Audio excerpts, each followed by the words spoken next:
Take a good look at this map of India. The arrow points to the Deccan. North of the Deccan lies a group of Indian states called Rajputana. To the northwest of these states is a large waterless piece of country called the Thar Desert. There are very few signs of life in the desert, but sometimes you can see bullock carts and camels traveling slowly across the sandy waste.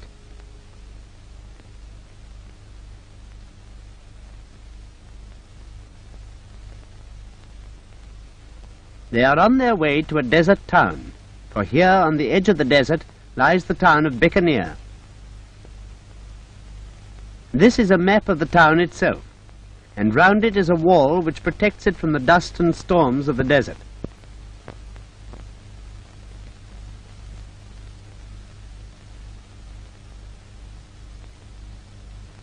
This is a view of the walls from the outside.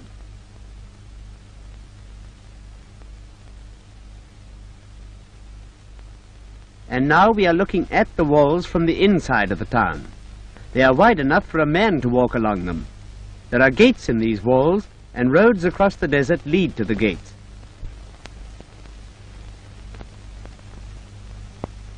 Through them, traffic flows in and out of the city. Notice all the different kinds of transport that the people of Bikaner use. There are camels, of course, because of the desert, but there are motor cars as well, and a great many bicycles and carts drawn by horses.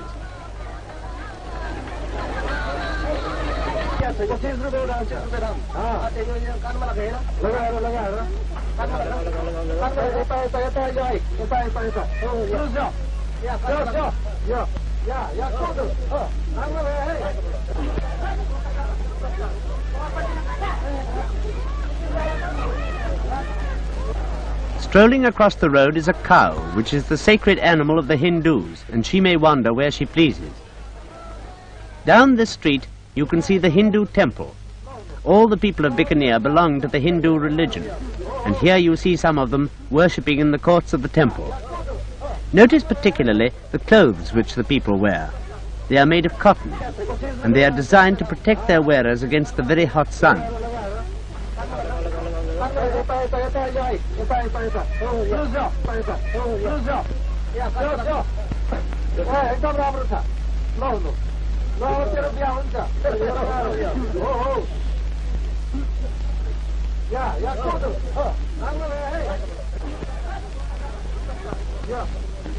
Near to the temple is a school, and here the children sit on the floor and write on slates. The little boy on the left of the screen seems to have got his sum all wrong.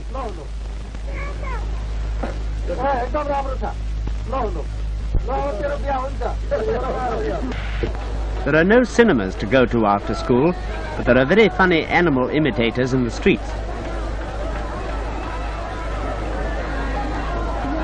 And you can stand and watch a snake charmer making a cobra sway to and fro to his music. The children of Bikaner love watching him, and so do the grown-ups too.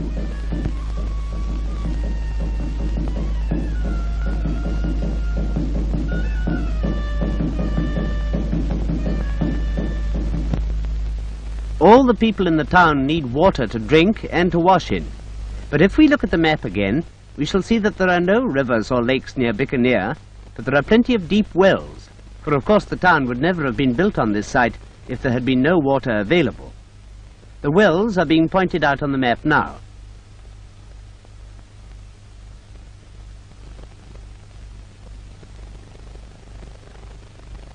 Let's have a look at this special well. The water is being pulled up from the bottom by a rope attached to 2 oxen. This well is in the middle of a sandy desert, and you can see that it must be very deep because the oxen have to walk such a long way to pull the water to the top.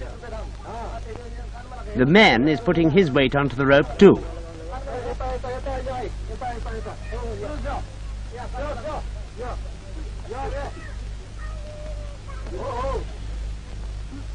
The water comes up in a big leather bag.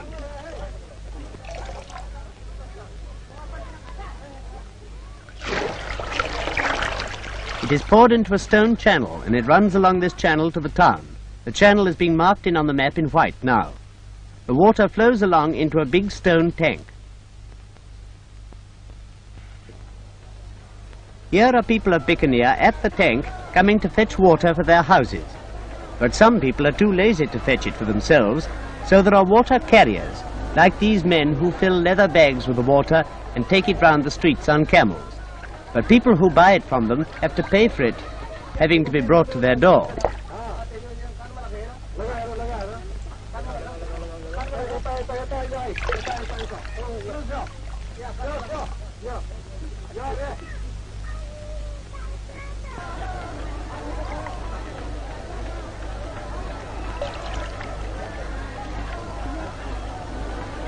This camel evidently bites, for it wears a muzzle. Take another look at Bikaner on the map.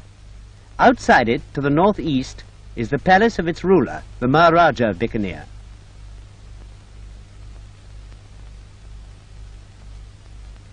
His palace is built of red sandstone, which was carried across the desert.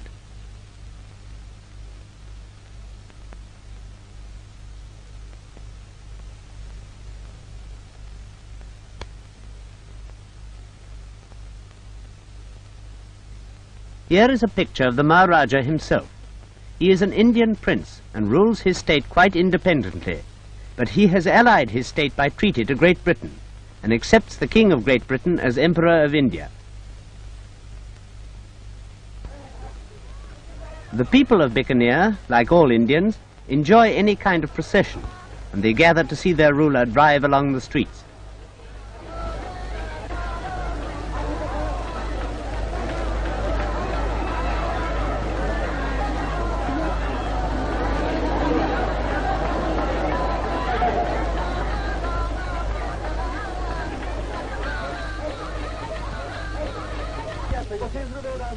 It is strange to find so much life and so many people in a town in the middle of the desert.